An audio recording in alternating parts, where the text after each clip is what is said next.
Welcome back to this module on paleoclimate. In the previous module, we learned why we need to study the past climate and briefly about how to study the paleoclimate.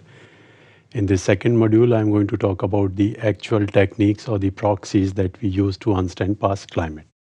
Let's look at some of the examples of the techniques or the proxies that we use to understand past climate. Now, what are the ways that we can use any physicochemical parameters or any tool to understand the past climate? It should have some characteristics. For example, it should have a quick response to climate change. It should respond immediately. Response is a good thing, but then it should also have a good preservation potential. Preservation potential means once it is buried, it should remain there for ages, so that whenever a person wants to understand past climate, it should be available and then it can be used. It should be ubiquitous, means present almost everywhere. Wherever we are trying to understand the climate change, it should be available and available in large quantity so that we get a statistically significant number. And then there should be other factors also, like the quick burial. Any of these proxies, if they have rest of the parameters and does not get buried, it may not be of use because it may not be available, so it should get buried. Now there are lots of things which qualify all of these criteria, like for example the corals. Corals are a very good archive of the past climate because they add a growth ring or a layer every year so that we can go back in time year by year. But unfortunately, corals are restricted to only tropical climate and shallow water. So we cannot talk about much about the entire global climatic changes based on the coral records. Another example is the tree rings. As we know, trees add a ring almost every year. The width and the composition of the tree ring depends on the climatic conditions. So we can go back in time by looking at the composition and width of the tree rings. Again, trees are limited to some small portions, not found everywhere. So we use some other proxies. As I said, they are geographically restricted. Now, if we talk about the oceans, we get sediments, and sediments are available almost everywhere in the ocean. So we can use size and type of sediments because that depends on the climate. We can also use the remains of the organisms which are there in the ocean. We know there are lots of organisms, small, big, very small, which live in the ocean. And once they die, their remains settle down in the sediments.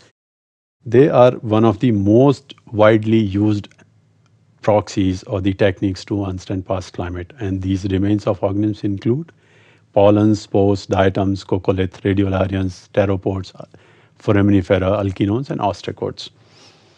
Now, in the oceans, a restriction is that we get usually a coarse resolution. Although the time that we can cover is quite long, but then the techniques are also time consuming. So there is another very widely used technique, and one of the most advanced technique of understanding past climate is from the ice cores.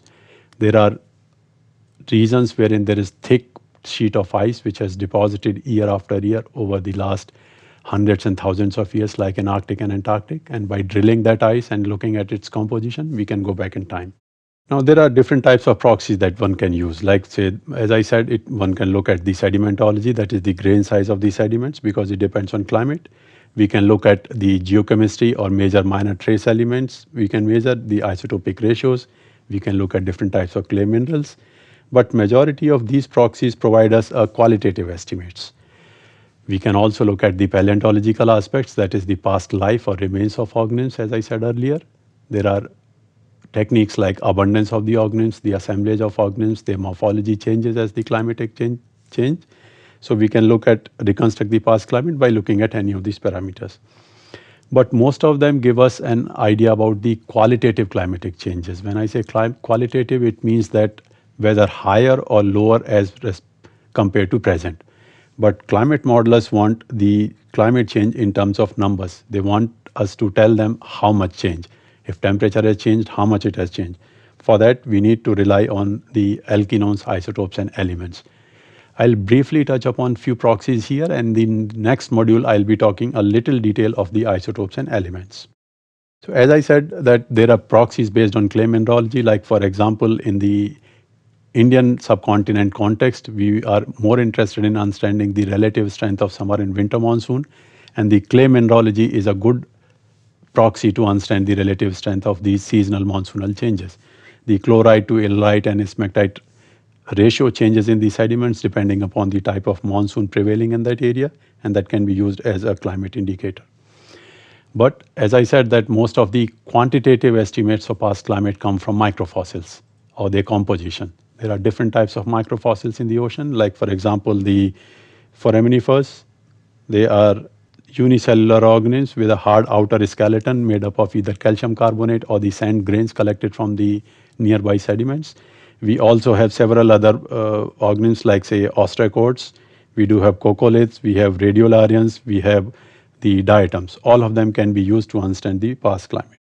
Now the faunal proxies are many, like say I'm giving you an example from the foraminifera. We can use the changes in foraminiferal number, we can use changes in their abundance, we can use the changes in a type of benthic and planktic ratio that also tells us about the climate, the assemblage.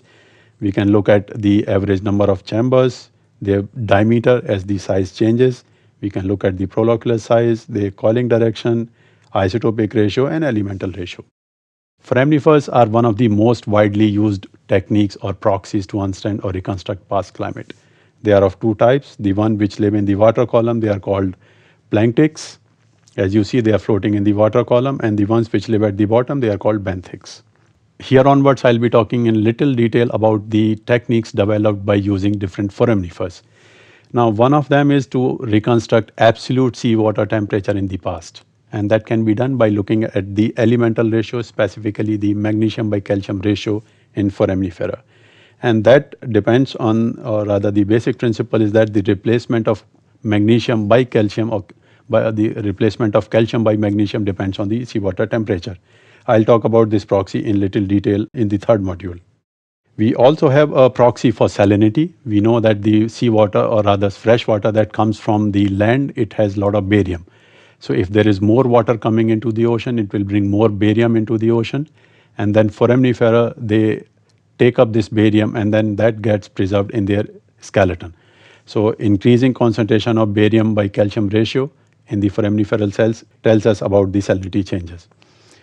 That has been developed from the Indian Ocean as well. As you can see, a relationship between barium by calcium over here and the salinity. With the increasing salinity, means less freshwater runoff, the barium by calcium ratio is decreasing. Now, if you want to see it in a different perspective of increasing runoff, then the salinity will decrease with the increasing runoff and the barium by calcium will increase. So barium by calcium is a very good indicator of the runoff. Similarly, an important aspect of increasing greenhouse gas concentration is the change in the oceanic pH.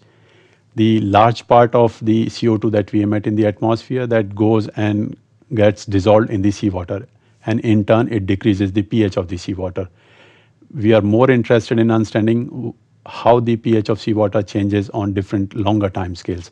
So here is a proxy that boron isotopic composition that again is taken from the foraminiferal shells and the seawater pH.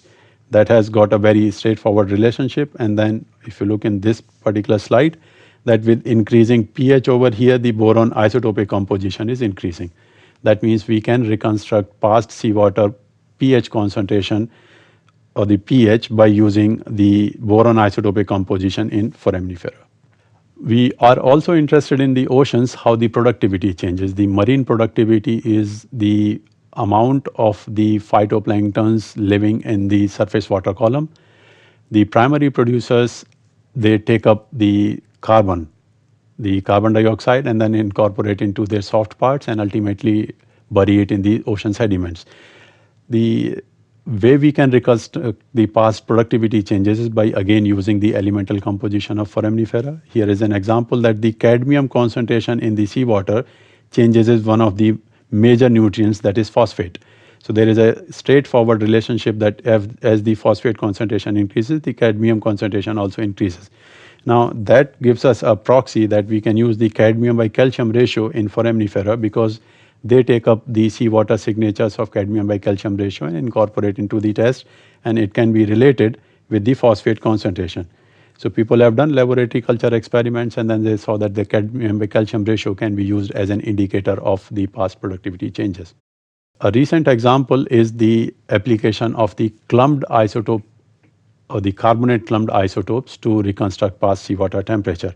Here, instead of looking at the elemental composition or the stable isotopic composition, which I'll talk little detail in the third module, people try to use the clumped isotopic ratio in the carbonate, and it seems that it is independent of the species or the organisms that we use.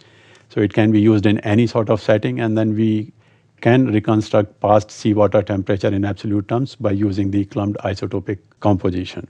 That was briefly about the different techniques or the proxies that we use in the paleoclimatic reconstruction. I will talk a little detail about two of these proxies, the stable isotopic ratios and the magnesium by calcium ratio in the third module.